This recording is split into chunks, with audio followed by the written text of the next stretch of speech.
এটা অপশন হচ্ছে শোয়া যায় না, একেবারে বেড সিস্টেম করা যেরকম শোয়ানো যায়। দাঁড়া করেন তো দেখি ভাই, গ্যাপ অনুযায়ী হচ্ছে আপনার যে যতটুকু লাগবে ততটুকু ইয়ে করা যায়, লক্স করা যায়। এখানে ঘাট আছে ও ঘাট ঘাট এখন গার্ড পাবে এক ঘাট করে আপনি যত লাগবে ততটুকু এখান থেকে এক ঘাট করে আপনি নামাই যাবেন। আচ্ছা অফ করেন তো। আর এখানে টয়লেট আছে না?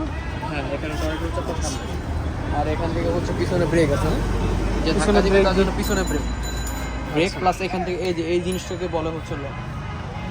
আচ্ছা এক্সট্রা লক করা যায়। লক হয়ে গেছে এখন সামনে কিন্তু লক হয়ে গেছে অটোমেটিক, এখনো যাবে না, দেখবেন চাকা লক হয়ে গেছে। আবার এখান থেকে যদি আমি এই সুইচটা চাপ দিয়ে দিই লকটা খুলে গেল।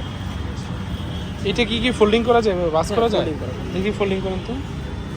এটা খোলা লাগবে, সিট খোলা লাগবে, পাদানি ও, এগুলো সব খোলার পরে সব খুইলা হোল্ডিং করা, খুলে তারপরে এরকম ফোল্ড করে এরকম হয়ে যাবে। ফোল্ডিং করলে ঠিক এরকম করছে না?